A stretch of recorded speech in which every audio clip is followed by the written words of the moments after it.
Hi, we are Gåte, and we are representing Norway in the international Eurovision finals. And here is our interview with ESC Scot.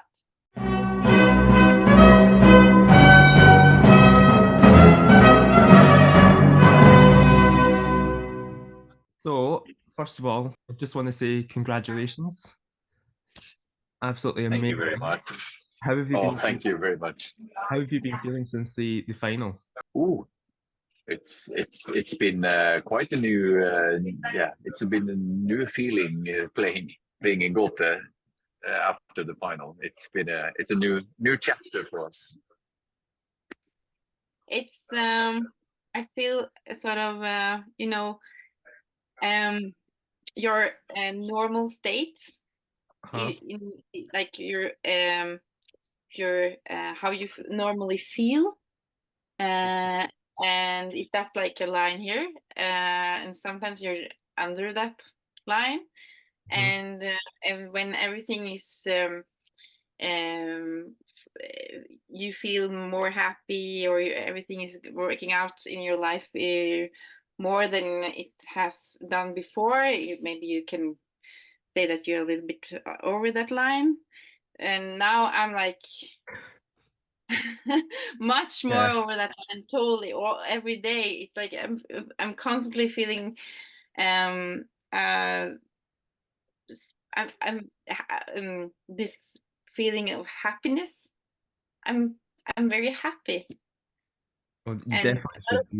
butterflies in myself all every day. Yeah. Usually when I do these interviews with artists, I try and remain very neutral and try and not play favorites. But I absolutely love the song. I can't lie. Oh, you do?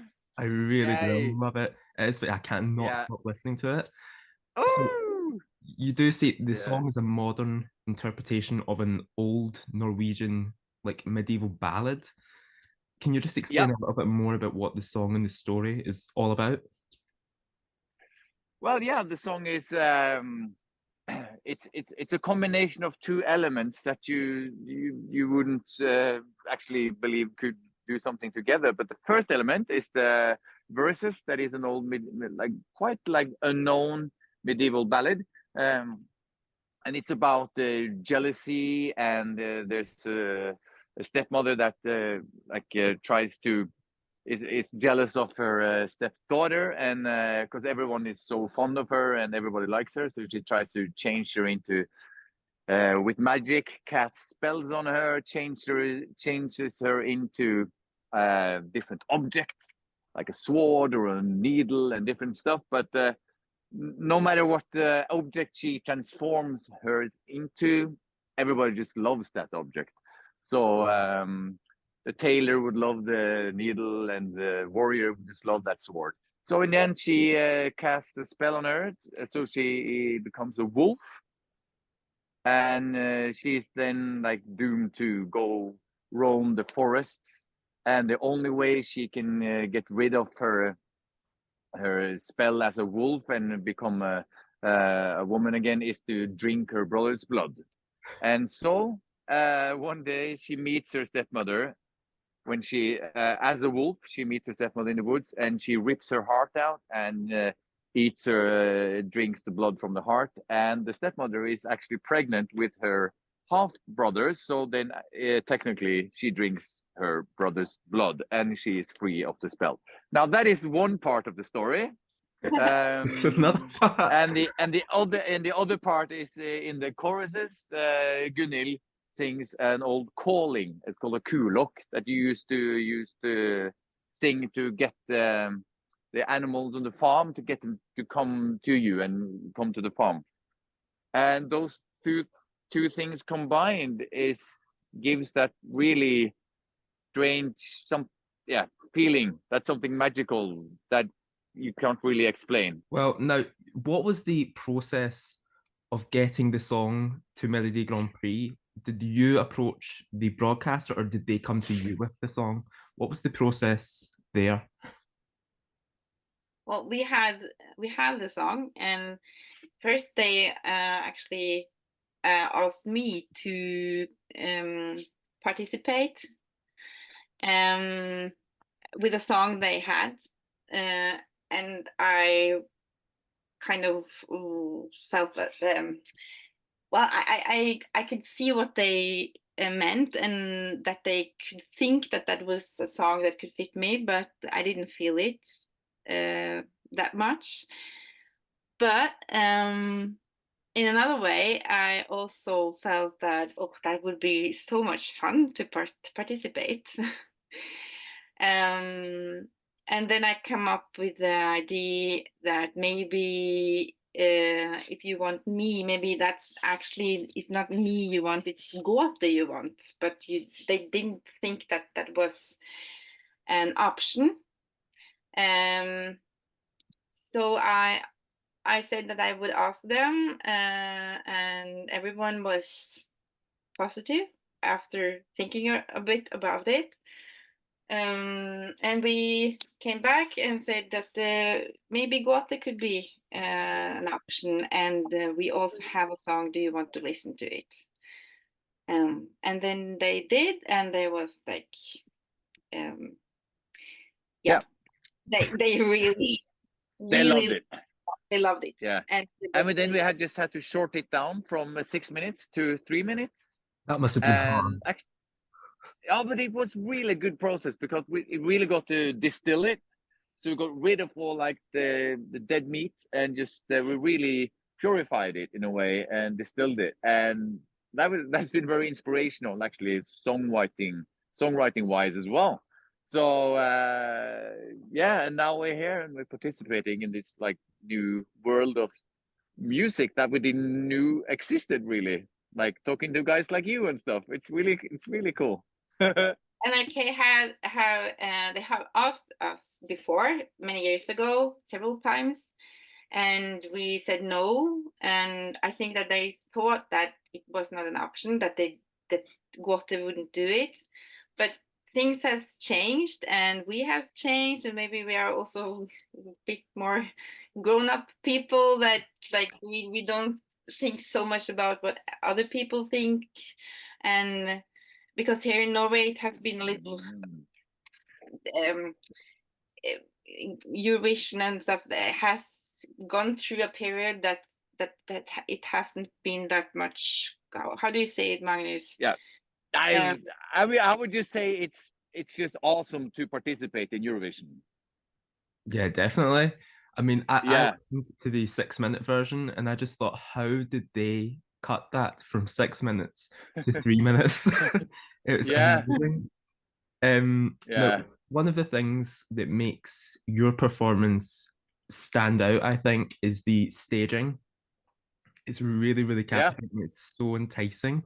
Are you going to keep the staging for Eurovision? Is there going to be slight changes, or are you not allowed to say anything?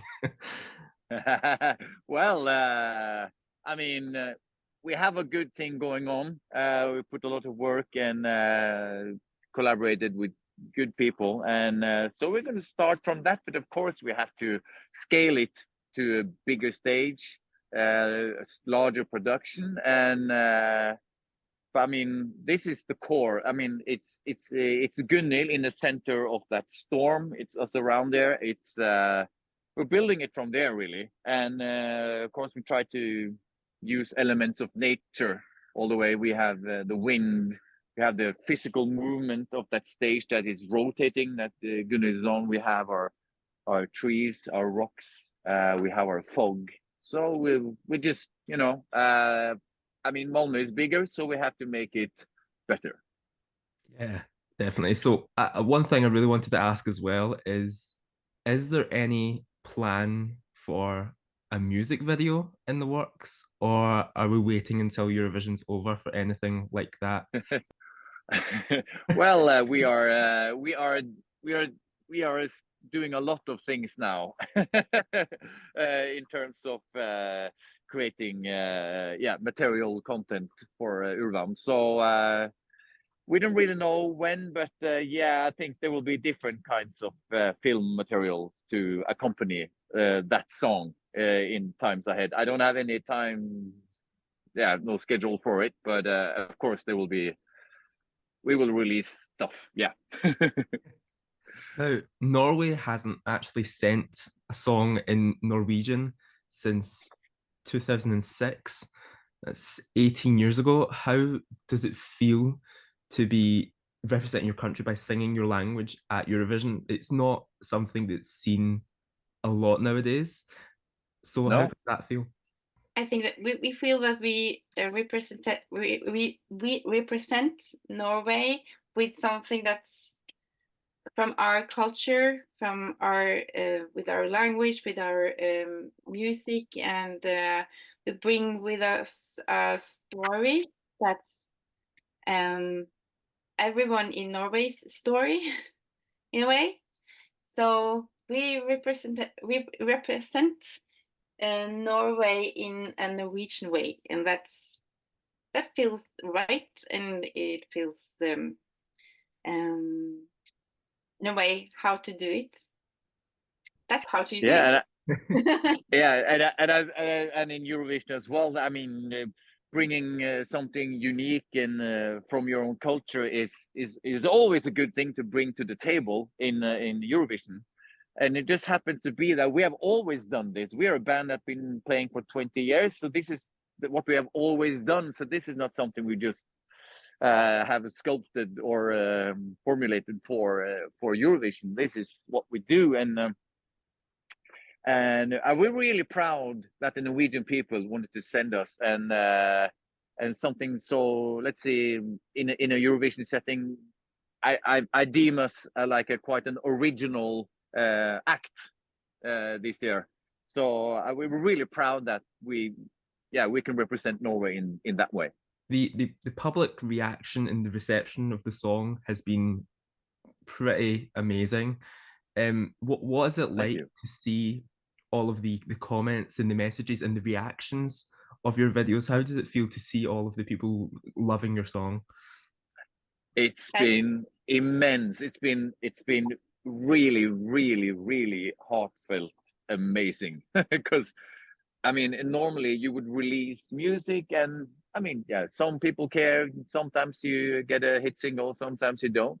But like in the Eurovision community, I mean, people are so engaged. They spend their time. They create the reaction videos and the reaction videos, and really invest in our music. They care. They ask questions about stuff. As I mean, so this is a whole new world for us that has opened up, and it's really a heart. Yeah, I mean, it's really heartfelt. It's really hearty. It feels like it is the hearty part of the music business is here in Eurovision. What part of the Eurovision experience are you most looking forward to? Are you looking forward to kind of just getting there? Are you maybe planning on doing any of the pre-parties? What are you like most looking forward to on the lead up to the show? We're planning to do some pre-parties because we think it's important to go out and meet people, and definitely just looking forward to do what we do the best, and to perform, and for me to sing live for so tremendous many people. It's like yeah, to know that so many will listen to what we have made and what we're coming and what we're bringing to the table. To have that opportunity is amazing. You did mention earlier that you have been asked before to participate in Melodi Grand Prix. Why was Ulveham like the song that you wanted to go to MGP with, not like previous attempts? Why was it this year you wanted? What part of the song? Like, why this song? I had a very very strong feeling for the song, and I will try to put words on it. But I think that for us it was very important to use that platform in those 3 minutes you have to show in our best way what Gåte is, and then we had to find this to do the song that because we can be so many things, but this song, I feel that it represent us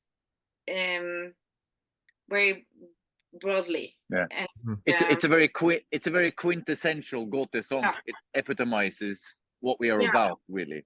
I feel the chorus, the call that I'm doing in the chorus is I feel it very strongly, and it's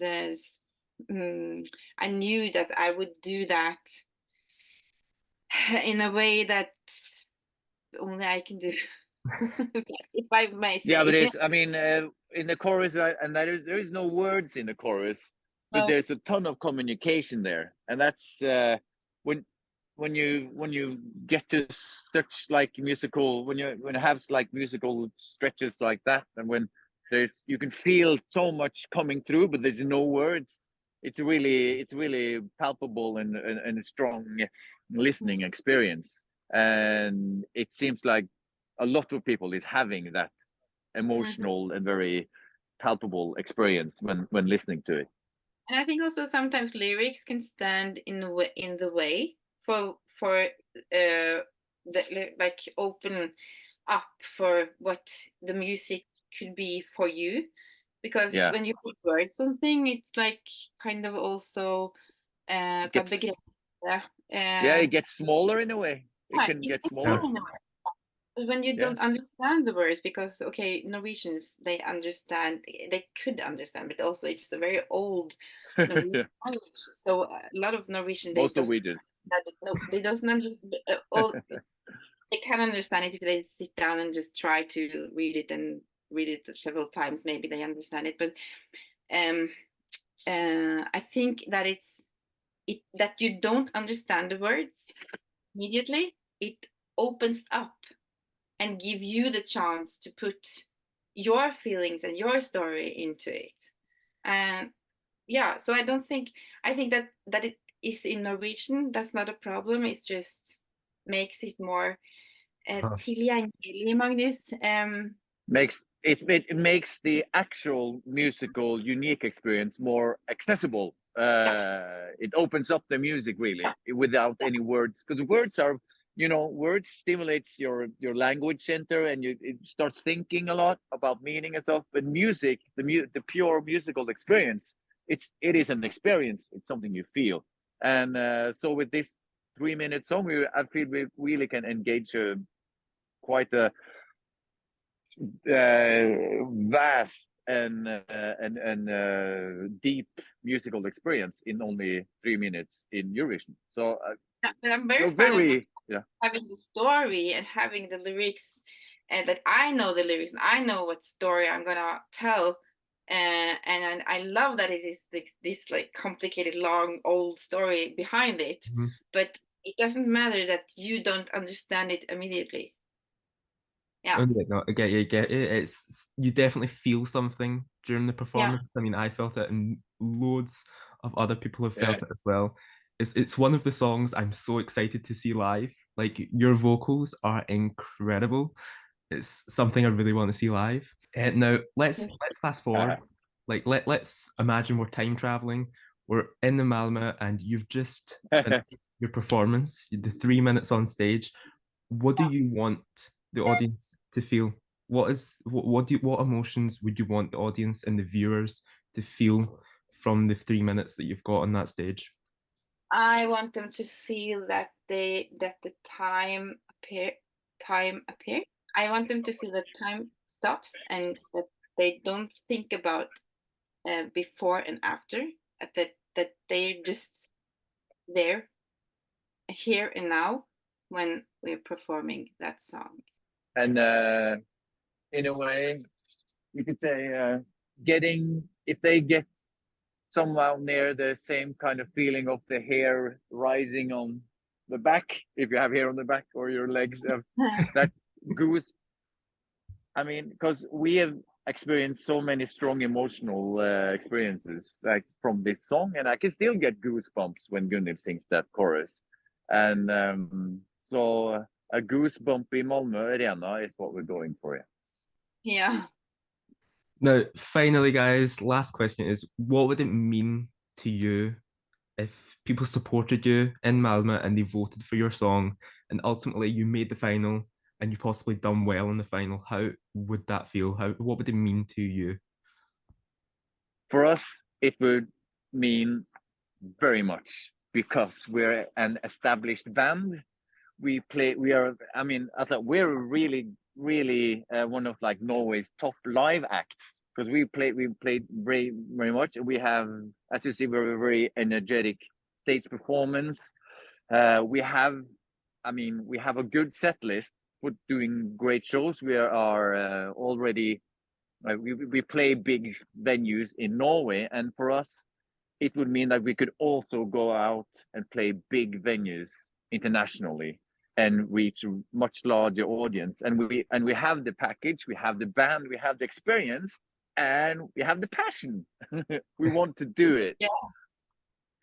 Well, guys, it's going to be amazing. I really can't wait to see you perform in Malmö. It's going to be absolutely amazing. And I can't wait to see you at the pre-parties, the lead up to the Eurovision. It's going to be incredible. I can't wait to see you there. Right. Thank you. Thank you. Thank you. Thank you. So Thank you, Nice guys. to see Thank you. Bye.